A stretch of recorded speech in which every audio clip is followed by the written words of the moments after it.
There are so many things to experience in Europe at Christmas time. There are a top 4, 5 or 6 or so, but namely the first thing to do, I think, is how you wake up in the morning, to wake up somewhere special at Christmas. You see, Europe is about nostalgia and about old buildings, it's about heritage, it's about having a deep history of thousands of years. It's about waking up in maybe a 900-year-old castle, or waking up in an alpine chalet set up in the mountains, or perhaps an 800-year-old coaching inn where you open your eyes and you look up at the ceiling and there's this massive oak beam and you wonder who else has woken up there. And then as you go downstairs, you find every nook and cranny of this old coaching inn has got a Christmas tree here, or beautifully created handcrafted decorations there. It's about the beginning, the setup of the day. It's about that whole feeling that they generate in Europe and they don't generate it anywhere else. It's such a different thing. So where you wake up is important, it's really important. How you start the day. It's about your surroundings. It's about opening the window and looking out and seeing mountains soaring up into the blue skies. It's about seeing snow-covered meadows and snow-dusted forest paths.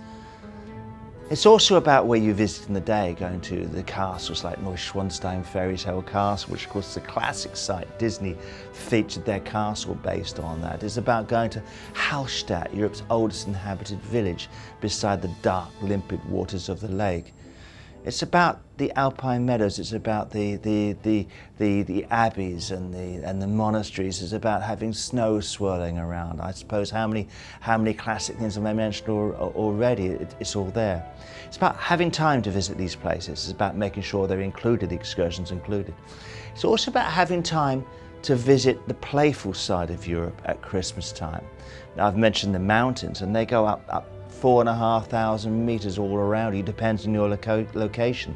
It's about waking up in Zermatt and knowing you've got the Glacier Paradise playground around you, where you have so many opportunities. You can catch cable cars up mountains and cog railways up to restaurants perched on the edge of abysses where you can sip hot chocolate and have apple strudel with custard, or big feasts, or just snacks. It's not about skiing. It is about skiing, but it's not about skiing. It's about maybe tobogganing or winter walking, or just relaxing on a sunny terrace with views across, astounding views that just go right across the Alps.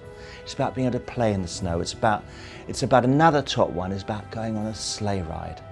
A sleigh ride clip-clopping through the forests, with about 6 of you sharing some schnapps as you go for about an hour through the forest to get to a destination, a nice little Gasthof where you sip some mulled wine or hot chocolate, heiß Schokolade mit Sahne, hot chocolate with cream, or mit rum, with rum as well.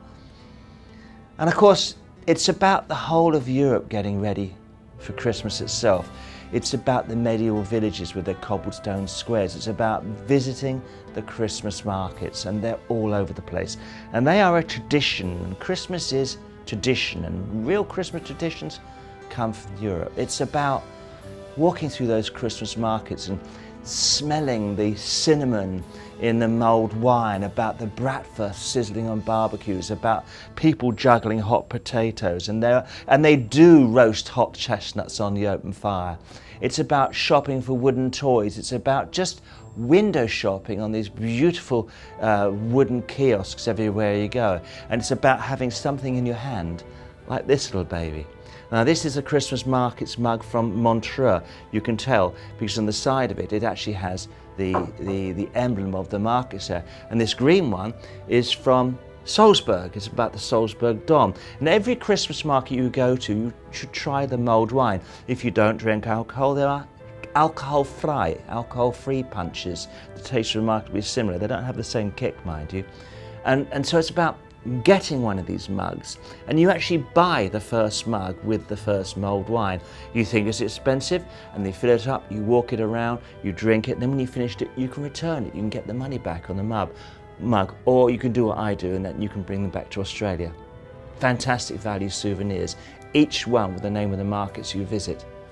There's so much going on in Europe at Christmas time, from shop windows to the decorations, to the Christmas trees covered in lights, and it's just a fairy tale land. So There's so many opportunities of what to do, what are the highlights of Christmas, but those are just a few.